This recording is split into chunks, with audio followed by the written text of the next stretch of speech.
How did Europe's first great civilization come to be, and what made it so extraordinary?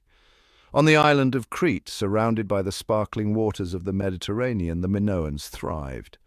Over 4,000 years ago, they built a world of unprecedented sophistication, leaving behind the ruins of palaces, intricate frescoes, and technological marvels that defy their time. At the heart of their civilization stood Knossos, a sprawling palace filled with wonders that would seem advanced even today. Indoor plumbing, multi-story buildings, and vibrant artwork adorned its walls. The Minoans were not merely survivors of the ancient world, they were innovators, crafting an urban environment unmatched in its beauty and functionality. But the true strength of the Minoans lay in their mastery of the sea. Their ships connected Crete to the farthest corners of the Mediterranean, forging trade links with Egypt, Anatolia, and the Levant. Through this network, they exchanged olive oil, saffron, and exquisite pottery for gold, ivory, and rare metals. This maritime prowess wasn't just their economic backbone, it was their identity. However, even at the peak of their achievements, one mystery loomed. The Minoans built no significant fortification. Did their mastery of trade and diplomacy make them overconfident? Did their naval power shield them from external threats, or was Crete simply considered untouchable? Their art, which depicts peaceful ceremonies and nature, offers no answers, only a contrast to the warlike imagery of their contemporaries. As we explore the rise of this remarkable civilization, a lingering question emerges. How could such a thriving, interconnected society collapse so completely? The first clue lies in a disaster so massive it would alter the course of history.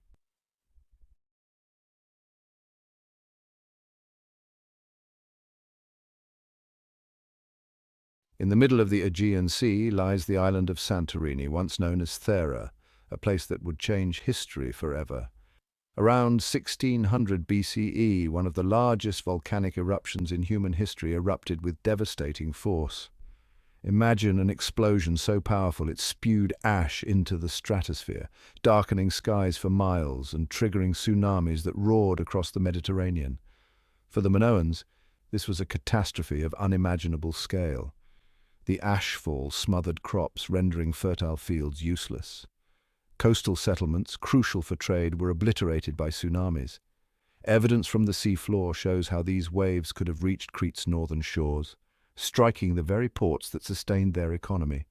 Entire communities were displaced, and the interconnected trade routes that defined their prosperity began to fray. And yet the Minoans endured.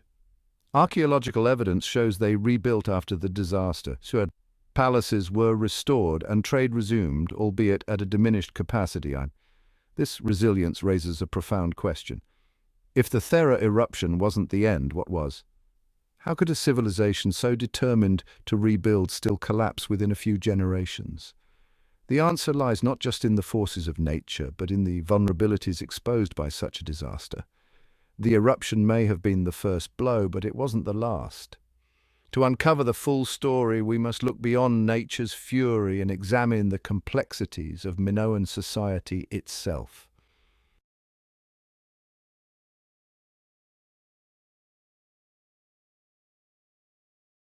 For centuries, the Minoans were celebrated as a peaceful society. Their frescoes, brimming with images of bull-leaping floral motifs and joyous festivals, seemed to tell a story of harmony and abundance. Unlike their contemporaries, they left no records glorifying conquest or military might. But does this mean they were truly peaceful, or is this a myth crafted by their art? Recent archaeological discoveries tell a different story. Weapons such as swords, daggers, and spears have been found in Minoan sites, some so finely crafted they rival the artistry of their pottery. Skeletal remains reveal signs of combat injuries, while fortified settlements suggest they were prepared for conflict. The myth of the peaceful Minoans begins to crumble under the weight of this evidence. So why did this perception persist? The answer may lie in their deliberate cultural choices. Unlike the Mycenaeans, who glorified warriors and depicted bloody battles, the Minoans chose to highlight the beauty of life and nature in their art. It wasn't that they lacked the means to fight, it's that they chose not to define themselves by it. This raises a critical question. If the Minoans had military capabilities, why couldn't they defend themselves when it mattered most? Were their efforts insufficient, or were they overwhelmed by forces beyond their control? To answer that, we must examine their relationship with their neighbours and eventual conquerors, the Mycenaeans.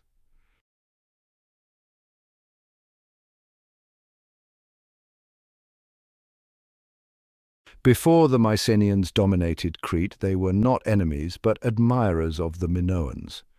The cultural and economic ties between the two civilizations ran deep. Mycenaean palaces on the Greek mainland mimicked Minoan architectural designs, and their pottery often borrowed heavily from Minoan styles. Even their writing system, Linear B, evolved from the Minoan Linear A. This relationship was one of exchange, respect, and perhaps strategic observation. But the Thera eruption changed everything. With the Minoans weakened by environmental and economic turmoil, the balance of power began to shift. Mycenaean artifacts start appearing in Crete around this time, evidence of a growing Mycenaean influence. What began as trade and cultural assimilation soon evolved into something far more aggressive. By the 15th century BCE, the Mycenaeans had fully taken control of Crete. Palaces once ruled by Minoan elites were now governed by Mycenaean administrators. The transition was not sudden, it was a calculated erosion of Minoan power. The Mycenaeans capitalized on the vulnerabilities exposed by the eruption and leveraged their military strength to dominate the region. Yet this wasn't just conquest, it was inheritance. The Mycenaeans absorbed Minoan maritime expertise, seizing control of their trade routes and adapting their religious symbols and practices. But in taking over the Minoans' networks and economy, they also inherited the risks that had weakened Crete in the first place. The question remains, did the Mycenaeans truly conquer the Minoans, or did they simply take over a system already teetering on the brink? To fully understand the Minoans' vulnerability, we must explore the lifelines that sustained their civilization, their vast and intricate trade networks.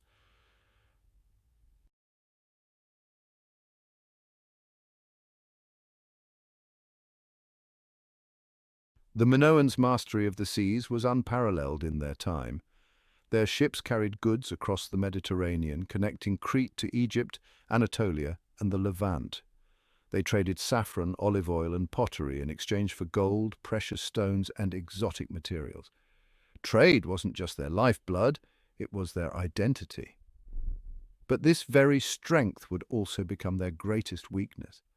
After the Thera eruption, the disruption to Minoan trade routes was catastrophic. Tsunamis destroyed critical ports, while Ashfall devastated farmland, reducing their capacity to produce and export goods. Archaeological evidence shows a decline in the quality of Minoan pottery during this period, a clear sign of economic strain. Without their usual flow of resources, the Minoans struggled to maintain their dominance. But the vulnerabilities didn't stop there. The interconnected nature of Mediterranean trade meant that when the Minoans faltered, their partners, Egypt, Anatolia, and others, faced disruptions of their own. This cascading effect left the Minoans isolated, unable to rely on external assistance during their time of need. This economic isolation made Crete an attractive target for the Mycenaeans, who sought to control the Aegean's lucrative trade routes. By the time the Mycenaeans took over, the Minoan trade network was a shadow of its former self, a fractured system ripe for conquest. The collapse of the Minoans' trade network was not just a regional disaster, but a sign of something much larger. The entire Mediterranean was on the brink of upheaval, and the Minoans were just the first domino to fall.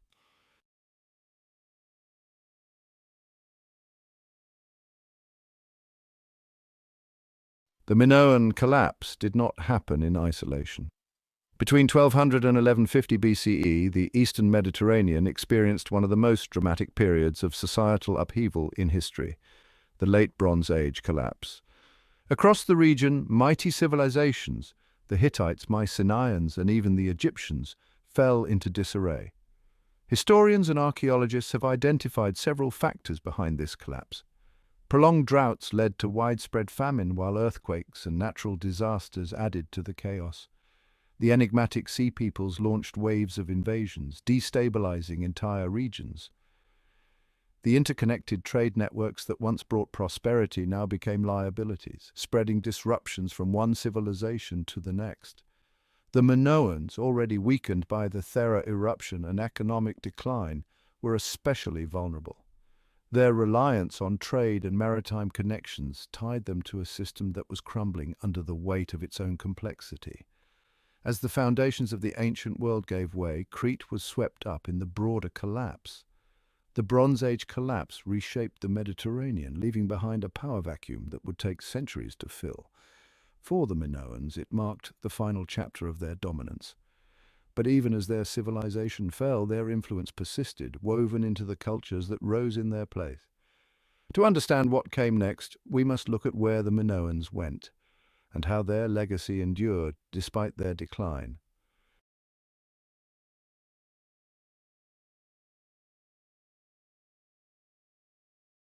When the Minoan civilization fell, did its people vanish, or did they find new ways to endure?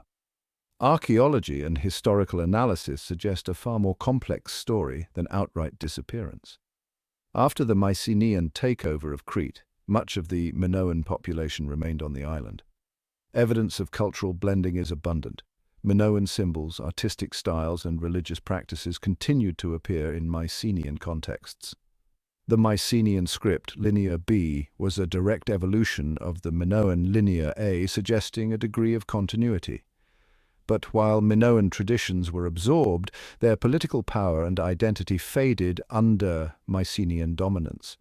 Some Minoans likely fled Crete, seeking refuge on surrounding islands like the Cyclades or even on the coasts of Anatolia. Archaeological finds of Minoan-style artifacts in these regions hint at the movement of displaced communities. However, without the centralized power and robust trade networks of their homeland, these groups struggled to maintain their former influence. The most perplexing aspect of their decline is the disappearance of many of their innovations. Advanced technologies like plumbing and fresco techniques vanished for centuries, only to re-emerge in later civilizations. This loss raises questions. Did the Mycenaeans abandon these innovations due to different priorities, or were they lost in the chaos of the broader collapse? While the Minoans as a distinct culture faded, their contributions to art, religion, and even Greek mythology endured. The echoes of their civilization would resonate through the ages, shaping the foundations of what we now call Western culture.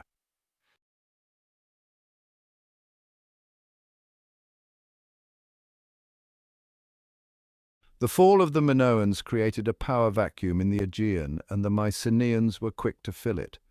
Rising as the dominant force in the region, the Mycenaeans took over Minoan trade routes, administrative centers, and cultural practices. Knossos, once a symbol of Minoan power, became a Mycenaean stronghold, with frescoes and architecture reflecting a fusion of the two cultures. But the Mycenaeans weren't the only beneficiaries. Egypt and the Hittites also capitalized on the shifting dynamics of the Mediterranean. With the Minoans no longer controlling key trade routes, these powers expanded their influence, securing resources and alliances that had once flowed through Crete. Yet their successes were temporary. The very vulnerabilities that toppled the Minoans, natural disasters, economic dependencies, and interconnected trade, would soon bring down these civilizations as well. What makes the Minoans' decline so unique is the cultural vacuum they left behind. While the Mycenaeans adopted elements of Minoan religion and maritime expertise, many Minoan innovations disappeared entirely. This raises a deeper irony. The Mycenaeans rose to power by inheriting the Minoans' networks, but ultimately failed to preserve the spirit of their advancements. In the grand narrative of history, the Minoans were both victims and pioneers. Their fall cleared the way for new powers, but their legacy remains in the DNA of Mediterranean civilizations. It's a reminder that even in collapse, a civilization's influence can endure far beyond its final days.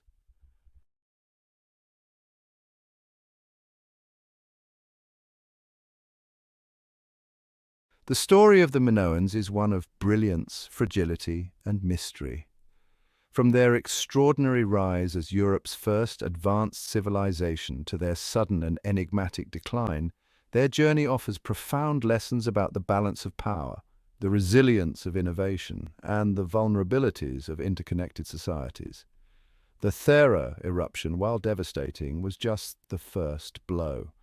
The collapse of their trade networks, the encroachment of the Mycenaeans, and the wider chaos of the late Bronze Age all played a role in their downfall. Yet, even as their civilization faded, their cultural fingerprints remained, shaping the Mycenaeans, inspiring Greek mythology, and reminding us of the heights humanity can achieve.